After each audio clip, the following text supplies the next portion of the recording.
राम नाम कर अमित प्रभावा, संत पुराण उपनिषद गावा। संतत जपहि शंभु अविनाशी, शिव भगवान ज्ञान गुण राशि। शिव भगवान ज्ञान गुण राशि। जय श्री राम दोस्तों, पंचांग की इस सीरीज में आज मैं आपके लिए पंचांग का तीसरा अंग नक्षत्र को लेकर प्रस्तुत हूँ। इससे पहले हम दो भाग इसे कर चुके हैं, दो अंग कर चुके हैं, तिथि और वार। तो तिथि वाले उसमें मैंने आपको चीज़ें एक बताई थी, वो क्या चीज़ बताई थी, अधिक मास के बारे में, कि 30 महीने बाद जो होता है हम एक मास और ऐड कर देते हैं, एक महीना और ऐड कर देते हैं। तो कई बार जैसे हमें 2 बार जेठ और 2 बार श्रावण ऐसे देखने को मिलता है। ठीक है, तो उसका कारण क्या है कि जो हमारा सौर वर्ष होता है उसके अंदर 365 दिन और 6 घंटे होते हैं एक साल के अंदर, जबकि चंद्रमास के अंदर क्या होता है 354 दिन होते हैं। तो जो गैप होता है इसमें क्या होता है कि एक महीने के अंदर अगर हम एवरेज लेंगे तो एक दिन का गैप आ जाता है सौर वर्ष के उसके अनुसार और चंद्र वर्ष के अनुसार। तो 30 महीने के बाद क्या होता है कि 30 दिन का गैप आ जाता है, जिसके कारण फिर हमें एक मंथ जो है, एक महीना जो है वो बढ़ाना पड़ता है, ताकि जो सौर वर्ष और चंद्र वर्ष है वो हमारा साथ साथ क्वांटिटी वाइज भी सेम रहे। ठीक है, पिछली बार जो वीडियो थी मैंने इसमें 30 महीने के बाद ही बताया था, लेकिन मैंने इसमें जो लॉजिक बताया था वो ये बताया था कि चंद्रमा की जो गति है वो पृथ्वी के चारों ओर कांस्टेंट नहीं है, सेम नहीं है, बदलती रहती है। वो बात ठीक है, लेकिन जो मेन लॉजिक है वो ये है इसका कि 30 महीने पश्चात क्यों होता है। ठीक है, तो आज हम अगला जो तीसरा अंग है पंचांग का नक्षत्र, उसके बारे में पढ़ेंगे। ठीक है, तो जो नक्षत्र शब्द है वो 2 शब्दों से मिलके बना है, नक्ष प्लस क्षेत्र। नक्ष का मतलब होता है स्काई और क्षेत्र का मतलब रीजन, मतलब आकाश का क्षेत्र, या दूसरा हम कह सकते हैं नक्शा प्लस तारा। नक्शा प्लस तारा, नक्शा क्या होता है मैप, और तारा मतलब स्टार, आपको पता ही है, तो तारों का मैप। ये हमें क्या बताता है ये हम आगे पढ़ेंगे। नक्षत्र का जो विषय है बहुत ही रुचिकर होने वाला है, बहुत ही अच्छा होने वाला है, क्योंकि नक्षत्र जो है, जो ये स्टडी है नक्षत्र की, यही बेस है हमारा ज्योतिष का। आपको समझ में आए इसके लिए मैं बिल्कुल क्रमशः पाठ को लेते हुए चल रहा हूँ, ताकि आपको आपके व्यवहारिक जीवन में जो चीज़ें आ रही है उनका भी पता चले, और ज्योतिष की जो बातें हैं हमारे लिए उपयोगी वो भी पता चले, उसका बेस हमारा स्ट्रोंग तैयार हो। ठीक है, बहुत ही महत्वपूर्ण टॉपिक है, बहुत ही इंटरेस्टिंग टॉपिक है, तो आप वीडियो को पूरा देखिएगा। चलिए आगे हम शुरू करते हैं। नक्षत्र का अर्थ मैंने आपको बता दिया कि जो मैप है, तारों का मैप है, या फिर जो आकाश का जो क्षेत्र है उसको हम क्या बोलते हैं, नक्षत्र बोलते हैं। ठीक है, आगे देखिए।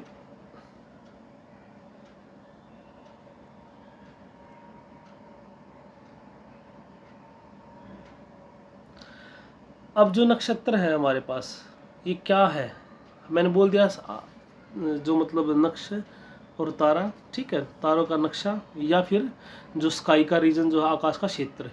तो हमने क्या किया है, ये हमारी पृथ्वी है। ठीक है, इसकी चारों तरफ ये सर्कुलर पाथ है, इसकी चारों तरफ क्या है, ये सर्कुलर पाथ, गोलाकार पाथ है, जिसमें चंद्रमा जो है वो गति करता है।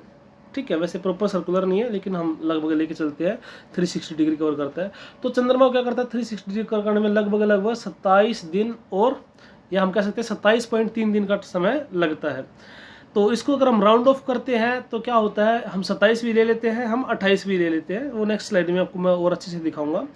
तो जो टाइम लगाता है चंद्रमा इसके अराउंड घूमने में, फिर जैसे मान लिया यहाँ पे आज चंद्रमा यहाँ पे है, फिर घूमता घूमता ये चला गया यहाँ पे एक दिन के अंदर, फिर दूसरे दिन के अंदर यहाँ चला गया, तीसरे दिन के अंदर यहाँ चला गया, चौथे दिन के अंदर यहाँ चला गया, ऐसे करते करते करते करते ये पूरा 360 डिग्री जो है ये 27.3 दिन में पूरा कर लेता है। ठीक है, तो इसी के अनुसार जो है हमने जो ये हमारा पृथ्वी का चारों तरफ का जो स्पेस है, फिर इसको हमने 27 इक्वल भागों में बांटा है। लगभग इक्वल है, वैसे थोड़ा बहुत ऊपर नीचे है, पर लगभग हम बराबर मानते हैं। ठीक है, तो इक्वल भागों में बांटा है, इसको ही हम क्या बोलते हैं, नक्षत्र बोलते हैं। जो ये गैप है ना, यहाँ से ये चंद्रमा से यहाँ से यहाँ गया, ये पहला नक्षत्र, फिर ये दूसरा नक्षत्र, तीसरा नक्षत्र। ठीक है, आगे आपको ये और क्लियर होगा। उम्मीद करता हूँ मैं आप लोगों को ये चीज़ समझ में आई होगी। एक चीज़ और मैं आपको बताना चाहता हूँ यहाँ पे, कि एक पूरा जो सर्कल होता है उसमें आपको पता है 360 डिग्री होते हैं। तो अगर हम इसको 27 से भाग दे देंगे तो हमें 360 डिग्री को अगर हम 27 से डिवाइड कर देंगे तो हमारा एक नक्षत्र का एंगुलर डिस्टेंस आ जाएगा। ठीक है, वो भी मैं आपको अभी आगे बताऊंगा। ये देखिए, यहाँ पे आप लोग देख पा रहे होंगे चंद्रमा का यहाँ पे वो था। अब एक नक्षत्र जो है ये फर्स्ट वाला, अब उसके बाद फिर second, third, fourth, fifth, sixth, ऐसे मतलब पहला, दूसरा, तीसरा, चौथा, ऐसे करते करते जो पूरा स्पेस है ये क्या है 27 भागों में डिवाइड कर दिया गया। मैं एक क्लियर पिक्चर आपको इसलिए लेके आया ताकि आपको और अच्छे से समझ में आए। ठीक है, तो ये पूरा जो सर्कल है, सर्कुलर जो पाथ है, जो स्पेस है, जो अंतरिक्ष है, इसको हमने 27 इक्वल भागों में बांटा है, जिसको हम नक्षत्र बोलते हैं। अब क्योंकि ये 27.3 दिन ये मतलब पूरा प्रिसीजन के साथ 5-6 डेसिमल प्लेसेस तक, तो इसको हम क्या कर सकते हैं, नियर अबाउट 27 भी ले सकते हैं, नियर अबाउट 28 ले सकते हैं। इसको बोलते हैं राउंड ऑफ करना फिजिक्स की लैंग्वेज में।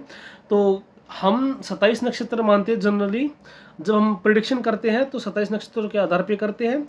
लेकिन एक 28वां नक्षत्र भी होता है जिसको हम बोलते हैं अभिजीत नक्षत्र।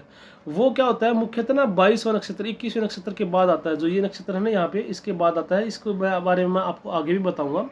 तो अगर आपसे कोई पूछता है कि नक्षत्र कितने हैं, तो 27 भी उत्तर ठीक है और 28 भी उत्तर ठीक है। लेकिन 28 में क्या है, अभिजीत नक्षत्र है, वो क्या आता है इस एंगुलर डिस्टेंस में नहीं आता हमारे। जो ये है ना, ये एंगुलर डिस्टेंस में नहीं आता, इसका छोटा सा पोर्शन होता है इसके पास, यहाँ पे 21-22 के आसपास। ठीक है, तो कहीं विशेष रूप में कोई विशेष परिस्थिति में हम उसको लेते हैं, अदरवाइज हम उसको नहीं लेते। तो हमारे पास क्या नक्षत्र जो है वो 27 ही है। और नक्षत्र क्या है कि पृथ्वी के चारों तरफ जो स्पेस है गोलाकार में, ठीक है, वैसे तो स्पेरिकल है, गोल हम वैसे बोल देते हैं, लेकिन अर्थ के अराउंड क्या, अर्थ भी क्या है जोइड शेप, वैसे स्पेरिकल है। तो उस स्पेस को हम नक्षत्र के रूप में लेते हैं। 27 इक्वल भाग बांटे गए हैं।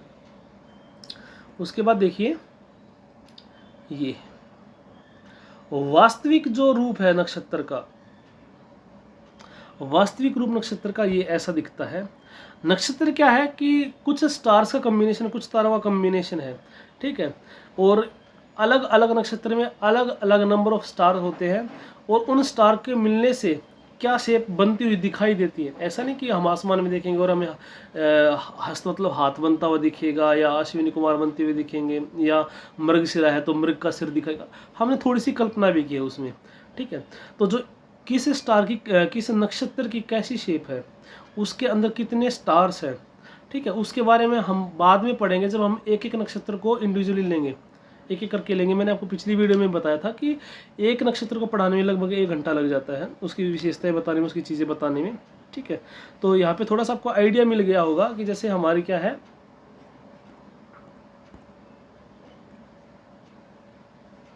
जैसे ये हमारे यहाँ पे पृथ्वी है, तो चारों तरफ के हमारे नक्षत्र हैं।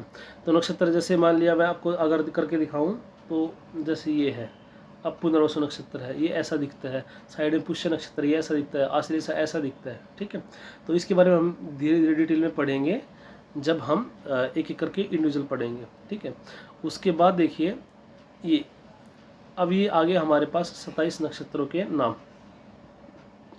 ठीक है, हम सबसे पहले अश्विनी नक्षत्र से शुरू करते हैं। हालांकि इसमें जो चंद्रमा दिखा है वो पूर्व भाद्रपद दिखा है, लेकिन ये अश्विनी नक्षत्र जो ये वाला ना, इससे शुरू करते हैं।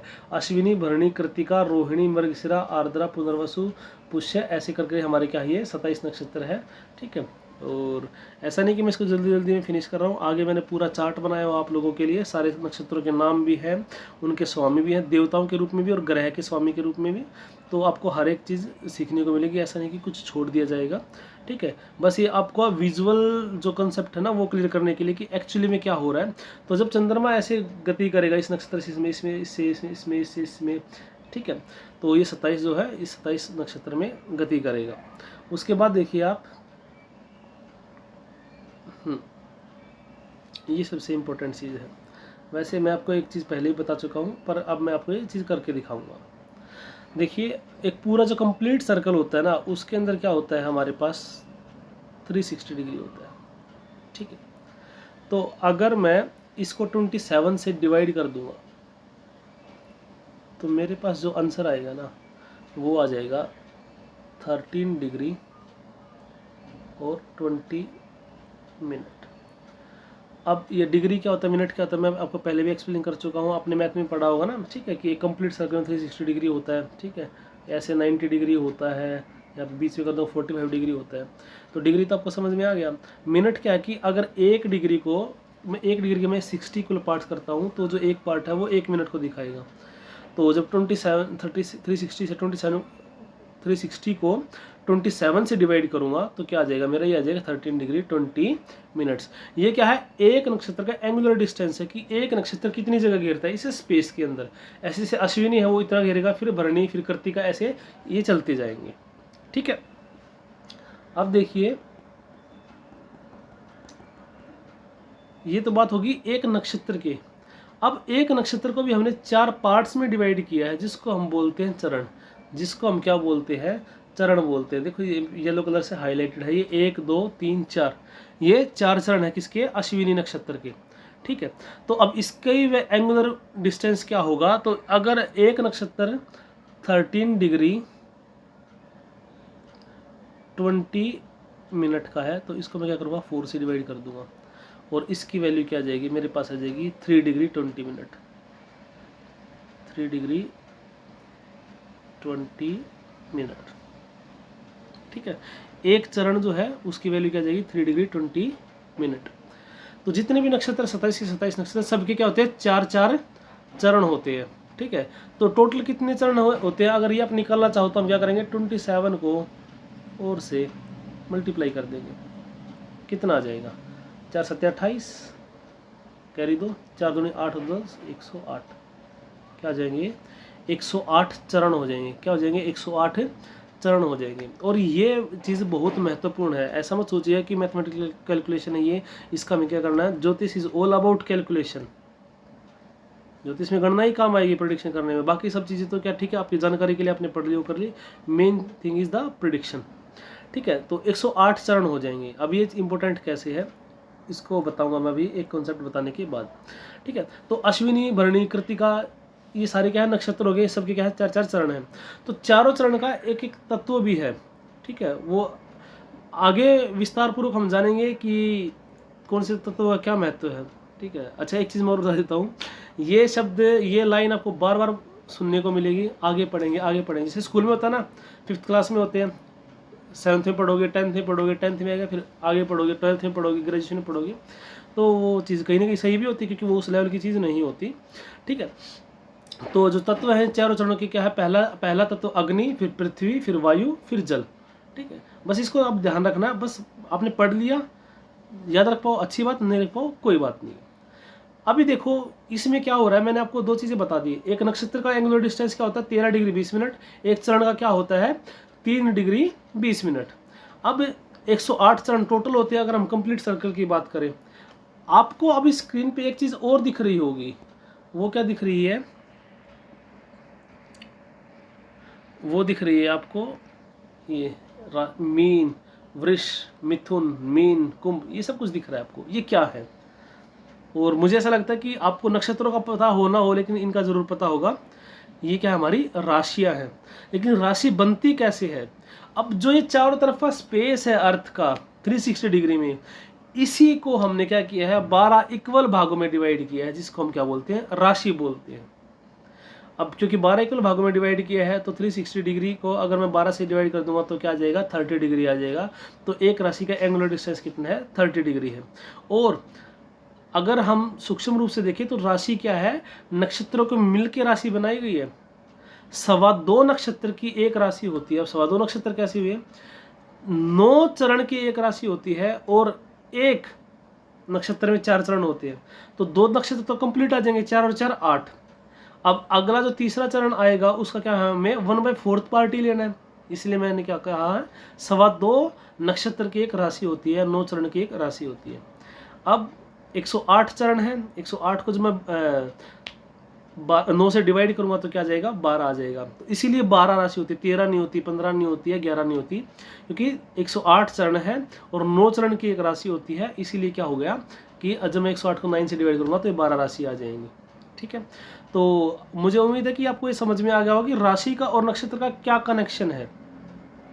नक्षत्र क्या है, सूक्ष्म रूप है राशि का, नक्षत्र से मिलके ही क्या बनी है, राशि बनी है।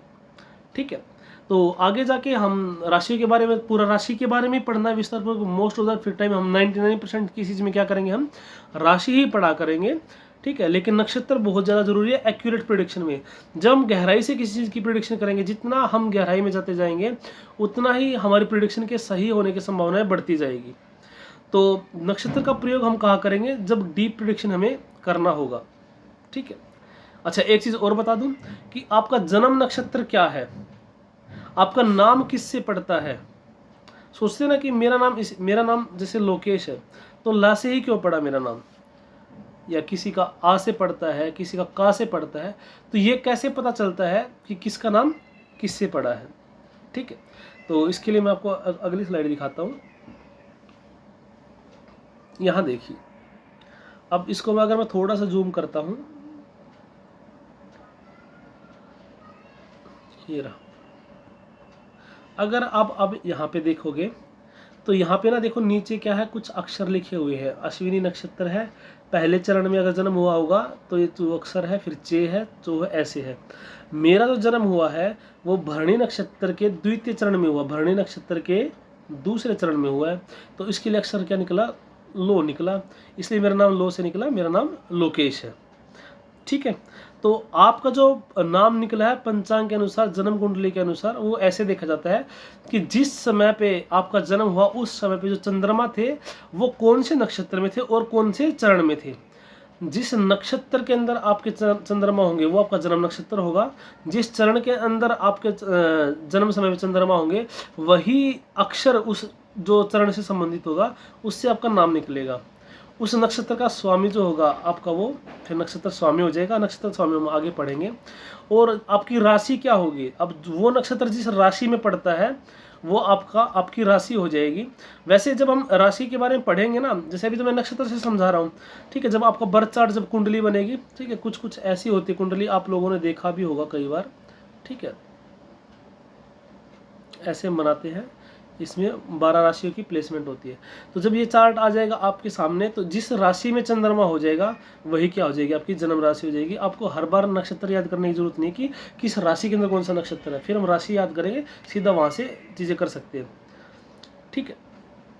तो उम्मीद करता हूँ ये टॉपिक आपको समझ में आ गया होगा कि जन्म नक्षत्र क्या है, फिर नक्षत्र का स्वामी कौन है, और उस अमुक व्यक्ति का नाम उसी अक्षर से क्यों पड़ा, ठीक है। ऐसे ही 108 अक्षर हैं, पूरे 108 चरण है, तो 108 अक्षर है, इतने से नाम हमारा हो सकता है, ठीक है।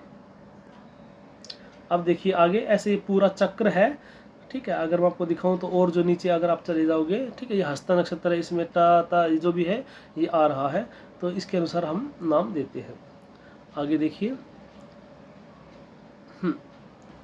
बहुत इंपॉर्टेंट टॉपिक है, क्या है, नक्षत्र का कर्म कौन से नंबर पे आता है, नक्षत्र का नाम क्या है, उसका स्वामी कौन है।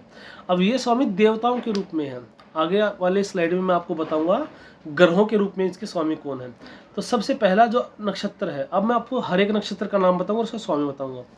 पहला जो नक्षत्र है उसका नाम है अश्विनी, स्वामी क्या, अश्विनी कुमार। अश्विनी कुमार को आपने नाम सुना होगा, ठीक है, नहीं सुना तो जब मैं इंडिविजुअली बताऊंगा ना हर एक नक्षत्र के बारे में तो मैं आपको बताऊंगा।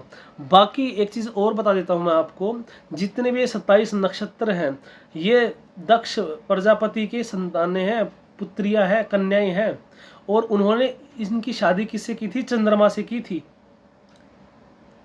पुरानी कथा क्या कहती है कि चंद्रमा से की थी, और जो चंद्रमा थे उनको रोहिणी, उनको क्या है, रोहिणी जो है वो बहुत प्रिय थी। इसीलिए क्या करते थे, चंद्रमा जो है वो ज़्यादा समय रोहिणी के साथ बिताते, बाकियों के साथ कम समय बिताते, जिससे जो बाकी जो उनकी पत्नियां थी वो रुष्ट होगी, नाराज़ होगी, और उन्हें दक्ष प्रजापति से इसकी शिकायत की। तो उन्होंने उनको श्राप दे दिया कि तुम्हें अपनी पत्नियों का समान समझना चाहिए। तो जो तुम्हारा जो तेज का जो तुम्हें अभिमान है, सुंदरता का जो अभिमान है, तुम्हारा तेज क्षीण होने लग जाएगा। तो जो चंद्रमा थे उनको अपनी गलती का एहसास हुआ, तो उन्होंने कहा कि महाराज इस श्राप को वापस ले लीजिए। अब जैसा आपको पता ही होगा कि पुरानी कथाओं में जो श्राप होते हैं वो वापस तो नहीं ले जा सकते, लेकिन हाँ कुछ ना कुछ उनका उपाय निकाला जा सकता है।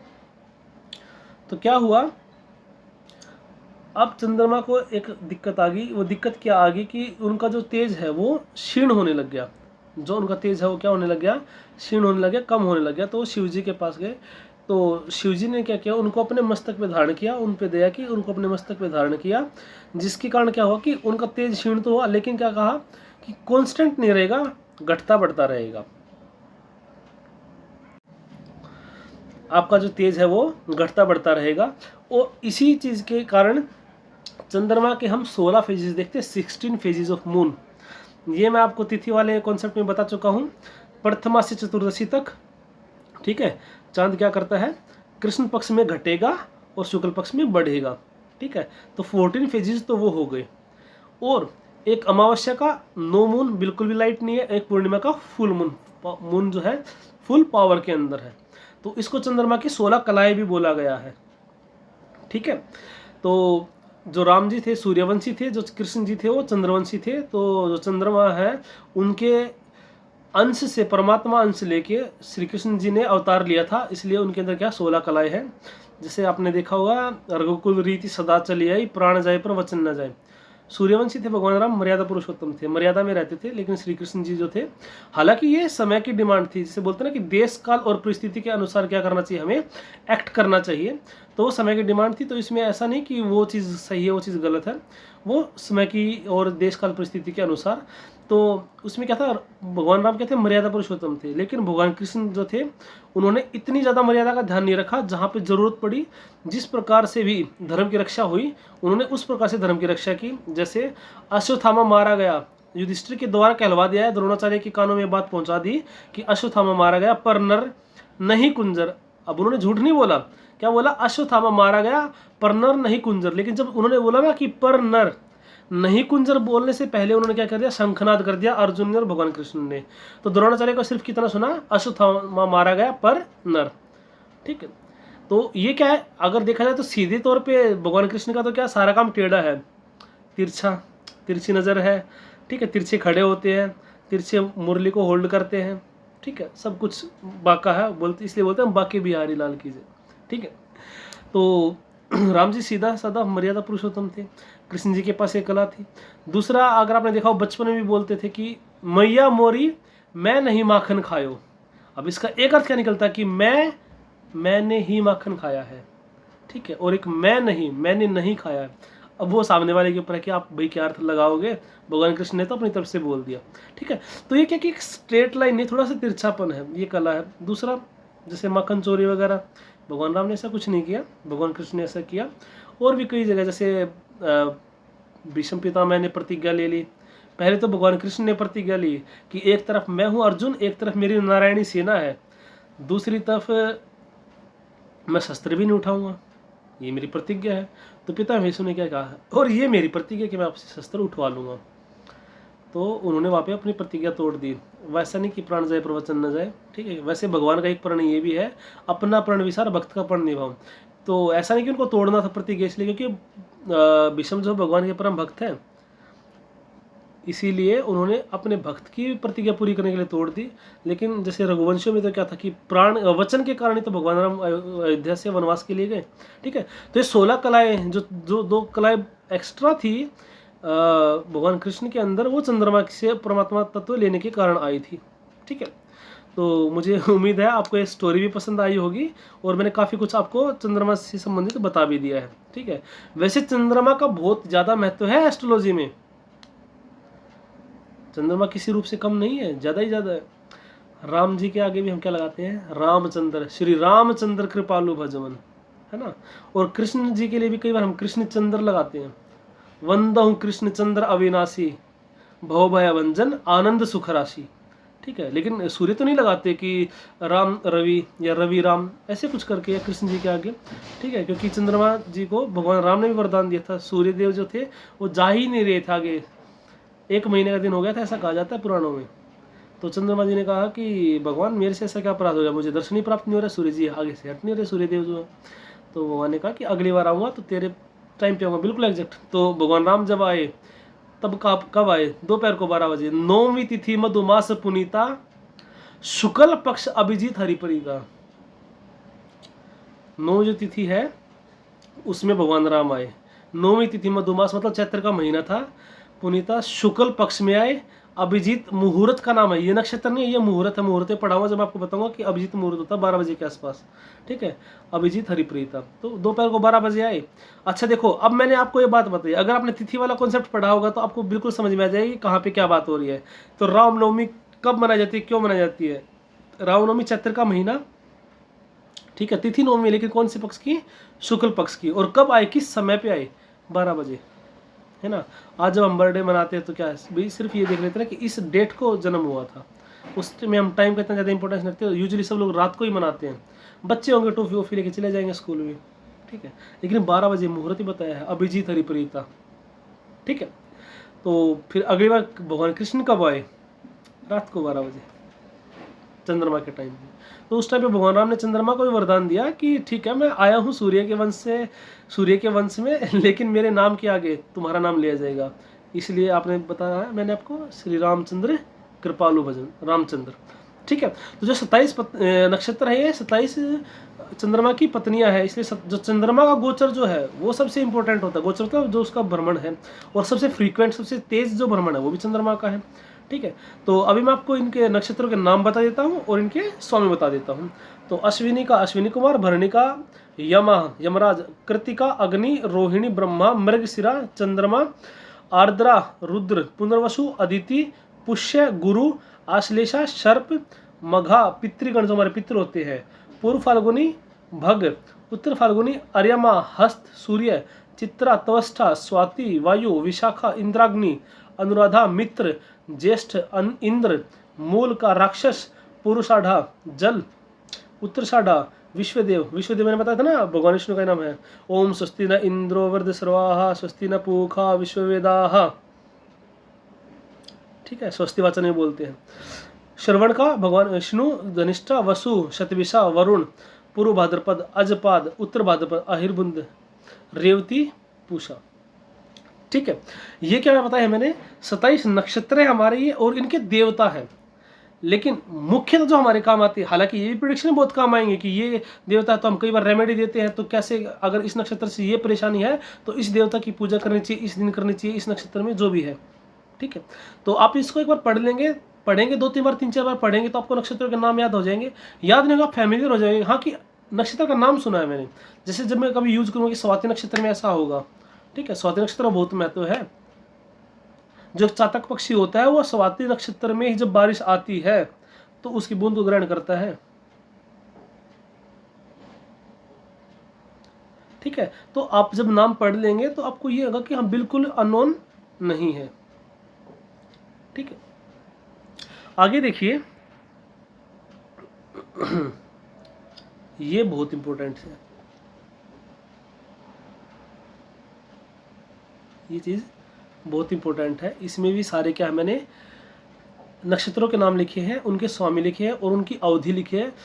मुख्यतः ज्योतिष में एक इंसान की, एक आदमी की जो आयु मानी गई है वो 120 मानी गई है, 120 वर्ष, ठीक है। तो उसके अनुसार हर एक ग्रह को कुछ कुछ साल अलॉटेड है कि इतने दिन तक इसकी दशा रहेगी, इतने दिन तक इसकी दशा रहेगी, ठीक है। विंशोत्तरी महादशा बोलते हैं इसको हम, ठीक है, कि 120 जो है उसके अनुसार। तो देखिए, पहले 1 से लेकर जो 9 नक्षत्र है, ठीक है, उसके बाद फिर रिपीटेशन स्टार्ट हो जाता है किसका, इनके स्वामित्व का। आपको चार्ट से ही विदित हो रहा होगा, फिर भी मैं आपको दिखा देता हूँ करके। जैसे देखिए, पहला अश्विनी, भरणी, कृतिका, रोहिणी, मृगशिरा, आर्द्रा, पुनर्वसु, पुष्य और आश्लेषा। इनके क्या है कर्म से, अश्विनी का जो स्वामी है केतु, भरणी शुक्र, कृतिका सूर्य, रोहिणी चंद्रमा, मृगशिरा मंगल, आर्द्रा राहु, पुनर्वसु गुरु, पुष्य शनि, आश्लेषा बुध, ठीक है। ये क्या है इसकी स्वामी। फिर ऐसे ये रिपीट होना स्टार्ट हो जाएगा। फिर जैसे ही मघा नक्षत्र आएगा, इसका स्वामी भी केतु, पूर्व फाल्गुनी का शुक्र, उत्तर फाल्गुनी का सूर्य, ऐसे। इसलिए मैंने क्या किया, टेबल बनाया आपके लिए, 999 के है, ठीक है। जब आपको इनके नाम याद हो जाएंगे तो क्या होगा, 9 लिखे, 9 लिखे, 9 लिखे, फिर क्या है इनके स्वामी। तो ऐसे ही अश्विनी, इसलिए मैंने क्या किया, एक अलग अलग कलर सबको दिया है। येलो कलर से ना, अश्विनी मघा मूल कौन स्वामी है, केतु, भरणी पूर्व फाल्गुनी पुरुषाढ़ा शुक्र, कृतिका उत्तर फाल्गुनी उत्तराषाढ़ा सूर्य, रोहिणी हस्त श्रवण चंद्रमा, मृगशिरा चित्र घनिष्ठा मंगल, आर्द्रा स्वाति शतविषा राहु, पुनर्वसु विशाखा पूर्व भाद्रपद गुरु, पुष्य अनुराधा उत्तर भाद्रपद शनि, आश्लेषा ज्येष्ठा रेवती बुध। अब शुरुआत में ज़्यादा टेंशन नहीं लेने की है, तो याद ही नहीं हो रहा है, ठीक है। शुरुआत में तो हम नक्षत्रों के नाम याद करेंगे, हम इसको 2-3 बार पढ़ेंगे पढ़ते पढ़ते, और अगर हम अभ्यास में लेके आएंगे, आगे जाएंगे, चीज़ें यूज करेंगे, जैसे इसको अभ्यास में लेके आएंगे ये स्वतः ही याद हो जाएंगे, इतनी ज़्यादा कोई बड़ी बात नहीं है, ठीक है। जिस तरीके से मैंने याद किया है वो मैं आपको बता देता हूँ, आपकी मर्जी है, आप उस तरीकों को भी अपना सकते हैं या खुद का भी कोई तरीका ले सकते हैं। सबसे पहले तो मैंने क्या किया, 4-5 बार 10 बार, ठीक है, सुबह शाम इनका नाम पढ़ लिए, याद कर रहे हैं कोई उद्देश्य नहीं, सिर्फ पढ़ा, सीक्वेंस में पढ़ा पढ़ा पढ़ा, ठीक है। उसके बाद मैंने क्या किया, इंग्लिश जो अल्फ़ाबेट है हर एक लेटर के, हर एक नक्षत्र का स्टार्टिंग का, जैसे अश्विनी का ए, मघा का एम और मूला का एम, ठीक है। ये वैसे मैं हिंदी को बहुत ज़्यादा प्रेफर करता हूँ, ठीक है, जो प्राथमिकता मैं हिंदी को ही देता हूँ, लेकिन क्योंकि आज के जो हमारे दर्शक हैं आजकल वो दोनों यूज़ करते हैं, और आजकल तो इंग्लिश का बहुत ज़्यादा प्रचलन है, ठीक है। और लोग जज भी कर लेते हैं कि ठीक है आचार्य जी को तो सिर्फ हिंदी आती है, इंग्लिश को तो क्या ही पता होगा, मॉडर्न चीज़ें तो क्या ही पता होंगी। तो मैं आपको ये भी बता देता हूँ कि मैं व्यवसाय से एक शिक्षक हूँ, और आपको पता है आज जब हम टेस्ट क्लियर करते हैं और सारी चीज़ें करते हैं तो इंग्लिश का तो बहुत ज़्यादा रोल रहता है, और अगर डीप डाउन में अगर आपको बता करूँ तो फिजिक्स में जो है मेरा वो मास्टरी है, ठीक है। तो आपको बता रहा था मैं कि जो नक्षत्र है वो क्या है कि आप पहला लेटर ले लीजिए, ठीक है। तो यहाँ से क्या जाएगा, इसका नाम हो जाएगा यहाँ पे AMM, ठीक है। जब आपको नाम याद हो जाएगा तो पता चल जाएगा फर्स्ट रो में क्या था, अश्विनी मघा मूला, AMM, फिर BP, KUU, RHS, MCD, ASS, PVP, PAU, AJR। जब बार बार रिपीट करेंगे ना, तो 4-5 बार AMM, BPP, KUU, RHS, MCD, ASS, PVP, PAU, AJR, ठीक है, रिपीट करेंगे आपको याद हो जाएगा। फिर उसके बाद इनका स्वामी कौन है, जैसे सीक्वेंस याद हो जाएगा ना, पहला रो ये, दूसरा ये, तीसरा, ठीक है। तो पहली रो का जो स्वामी है वो क्या है, केतु है। फिर शुक्र, सूर्य, चंद्रमा से चलेंगे। तो मैंने इसको कैसे याद किया, सूर्य को आदित्य भी बोलते हैं, ठीक है। तो मैंने शॉर्ट फॉर्म बनाया, सबका जो ना पहला लेटर ले लिया, ठीक है। जिसका लेटर पहला नहीं लिया है वो आप समझ जाओगे। मैंने क्या बनाया है, केशु, के शु आदि, सूर्य के लिए क्या लिया, आदि, चंद्रमा के लिए चंद्र, के शु आदि चंद्र, मांग रहा गुशबु, गुशबु, केशु आदि चंद्र, मांग रहा गुशबु, ठीक है। तो मैंने अपना लॉजिक बता दिया, जैसे मांग का मंगल सीधा दिख रहा है, रहा राहु, ठीक है, गु से गुरु, स से शनि और बु से बुध ही है, ठीक है। तो केशु आदि चंद्र, मांग रहा गुशबु। इतना ज़्यादा इसको लोड देने की ज़रूरत नहीं है कि हाँ मुझे याद ही करना है, वैसे आप चार्ट भी सामने रख सकते हैं जब देखेंगे, और बार बार रिपीट करेंगे तो आपको स्वतः याद हो जाएगा। लेकिन इसका इतना ज़्यादा मैं स्ट्रेस भी क्यों दे रहा हूँ, आगे जब हम प्रिडिक्शन करेंगे तो हम ये बताएंगे कि चंद्रमा का जो गोचर है वो राहु के नक्षत्र में हो रहा है, या हम बोलेंगे कि अगर चंद्रमा का गोचर या अगर सूर्य का गोचर राहु के नक्षत्र में हो जाए, या केतु का गोचर जो है सूर्य के नक्षत्र में हो जाए, सूर्य का नक्षत्र जो गोचर है वो केतु के नक्षत्र में हो जाए, तो ये फल होगा। अब केतु का नक्षत्र पता होगा तभी ना। अब हर चीज़ के लिए हम चार्ट नहीं उठा के देखेंगे, है ना, कुछ बेसिक चीज़ें तो हमें याद ही होनी चाहिए।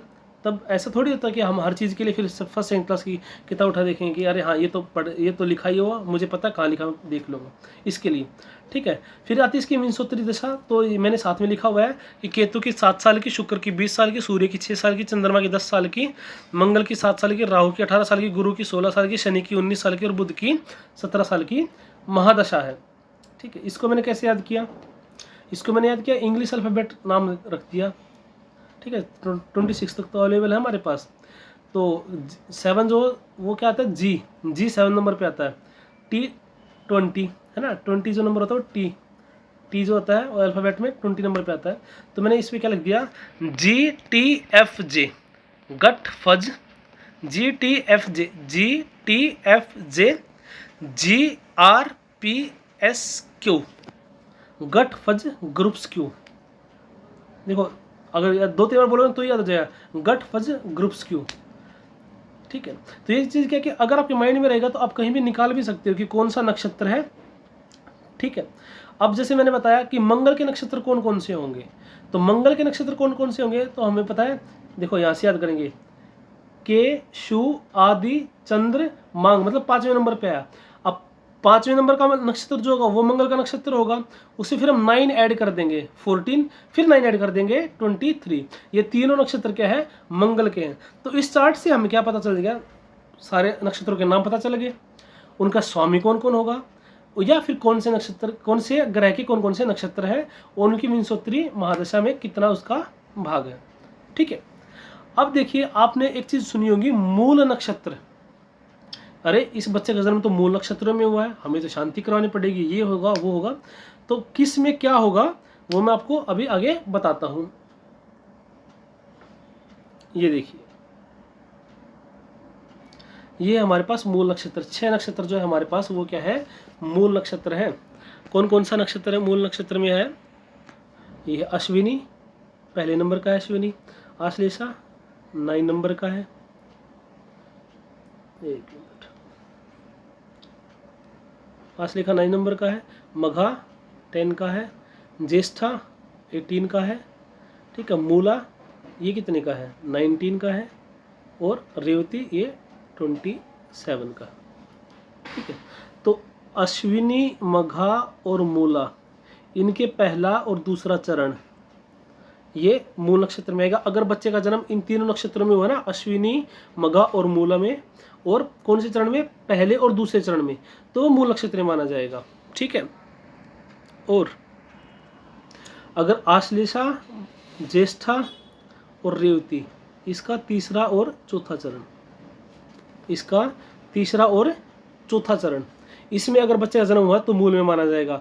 अगर मान लिया रेवती के पहले या दूसरे चरण में जन्म हुआ बच्चे का तो मूल में नहीं माना जाएगा। क्या करते हैं कुछ लोग, सीधा रेवती नक्षत्र देखा, बोला मूल नक्षत्र है, इसकी शांति कराओ, कोई ज़रूरत नहीं है, ठीक है। अब कुछ हो जाता है, अरे मैंने तो पहले ही बोला था कि इसकी शांति कराओ।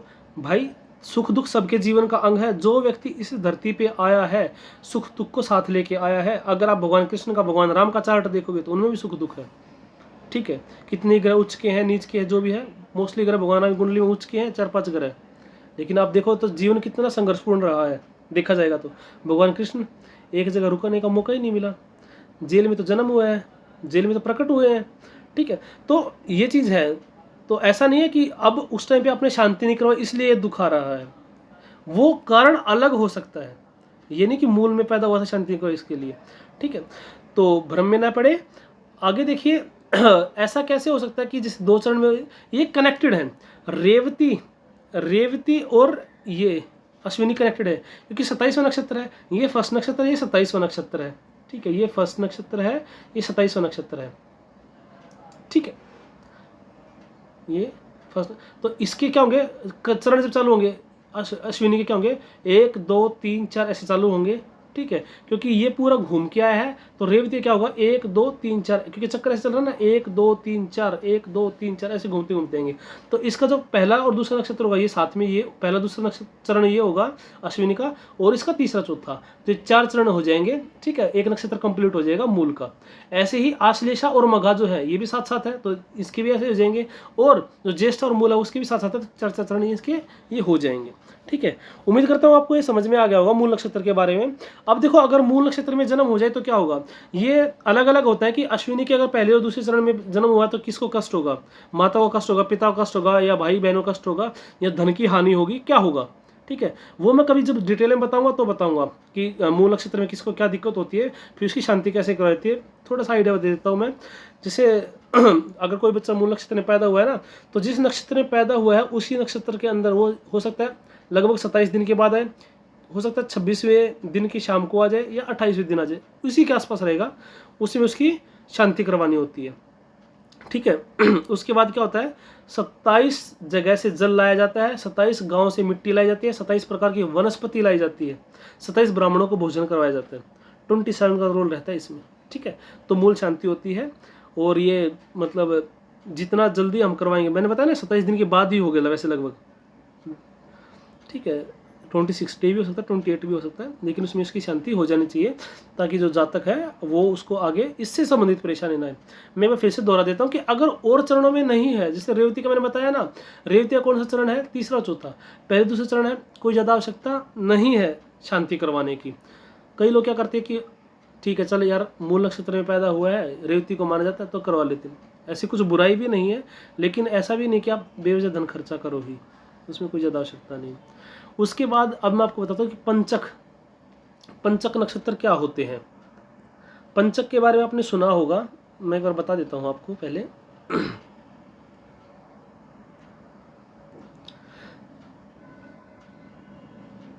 धनिष्ठा के 2 चरण कौन कौन से, लास्ट वाले तीसरा और चौथा चरण वो, फिर शतभिषा, पूर्व भाद्रपद, उत्तर भाद्रपद और रेवती, लास्ट के जो 5 नक्षत्र हैं इसको पंचक नक्षत्र बोला जाता है। ठीक है, इसका कारण क्या है, तो इसका कारण ये है भाई कि वैसे तो ना 4.5 नक्षत्र हुए हैं ये, क्यों, क्योंकि धनिष्ठा के 2 ही चरण आए हैं, तो इसमें कुछ कार्य वर्जित है। ठीक है, सबसे पहला कार्य क्या वर्जित है, छत देना। हम गाटर डाल रहे हैं, कड़ी डाल रहे हैं, लकड़ी की होती थी पहले, कड़ी डाल रहे हैं, लेंटर डाल रहे हैं, छत देना इसमें वर्जित है। ठीक है, और कई सारे कोई नया काम शुरू करना पंचक में हम ज़्यादा करते नहीं हैं। एक जो मिथ है जिसके लिए मैंने इसका डिस्कशन किया वो ये क्या है कि अगर किसी की मृत्यु हो जाती है, ठीक है, अब जैसे बोलते हैं कि लकड़ी संग्रह नहीं कर सकते, इसमें काष्ठ का संग्रह नहीं कर सकते पंचकों में। ठीक है, तो एक चीज़ है वो लोक रीति है, वो क्या है कि अगर किसी की मृत्यु हो जाती है पंचकों में तो उसका जो दाह संस्कार है, या फूल बोलते हैं ना, फूल उठाना, जो उसकी अस्थियां विसर्जित की जाती हैं, ठीक है, वो पंचकों में नहीं करते, या फिर क्या करते हैं उसके साथ क्या 4 पुतले और बनाए जाते हैं जो साथ में वो किया जाता है। उसका मानना ये था कि अगर पंचकों में है तो 5 को साथ लेके जाएगा। इसका शास्त्रों में कहीं वर्णन नहीं है, लेकिन लोक रीति तो लोग इसको फॉलो भी करते हैं। ठीक है, लेकिन शास्त्र के अनुसार इसमें कोई दिक्कत नहीं है। पंचकों में जो भी अगर मृत्यु होती है तो मेन चीज़ जो मैंने बताया कि जैसे छत देने में, लकड़ी का संग्रह करने में, ठीक है, इस प्रकार के जो कार्य हैं उनमें ये चीज़ें वर्जित है। अभी वैसे नक्षत्र बोलते जाएं तो बोलते ही जा सकते हैं, और मुझे लगता है कि ये वीडियो काफ़ी लंबा ही हो गया है। ठीक है, अब बहुत सारी चीज़ और है, नक्षत्रों का वर्गीकरण है कि कुछ स्थिर नक्षत्र होते हैं, कौन से नक्षत्र में कौन सा काम कर सकते हैं हम। ठीक है, तो मुझे लगता है उसके लिए एक अलग सी वीडियो बनाना चाहिए। उम्मीद करता हूँ कि आपको ये वीडियो पसंद आया होगा। वीडियो बहुत लंबा हो गया, अगर आप यहाँ तक पहुँचे हैं तो निश्चित रूप से आपने बहुत धैर्य का परिचय दिया है। ठीक है, उसके लिए आपका धन्यवाद है, और ऐसी ही वीडियो से जुड़े रहने के लिए आप शाश्वत एस्ट्रोलॉजी को सब्सक्राइब कर लीजिए। मैं हमेशा कोशिश करता हूँ आपके पास एक ऑथेंटिक इन्फॉर्मेशन आए, आज के परिप्रेक्ष्य में उसका क्या महत्व है। ठीक है, कहीं पे मुझे लगता है कि कोई साइंटिफिक एविडेंस उसके लिए ज़रूरत है तो मैं वो भी दे देता हूँ। ठीक है, तो अगर आप शांति से इसी पेशेंस के साथ इसको सुनेंगे, कोई भी काम एक दिन में नहीं होता है ना। एक इंग्लिश में कहावत है, चलो आचार्य जी एक इंग्लिश में कहावत ही बोल देते हैं, Rome was not built in a day, है ना, एक दिन में नहीं बना था। कोई भी महल बनाते थे एक दिन में नहीं बनता। अरे एक छोटी से छोटी नौकरी लेते हैं हम, ठीक है, 10th बेस पे जो नौकरियाँ होती है उसके लिए भी कितने साल पढ़ाई करते हैं।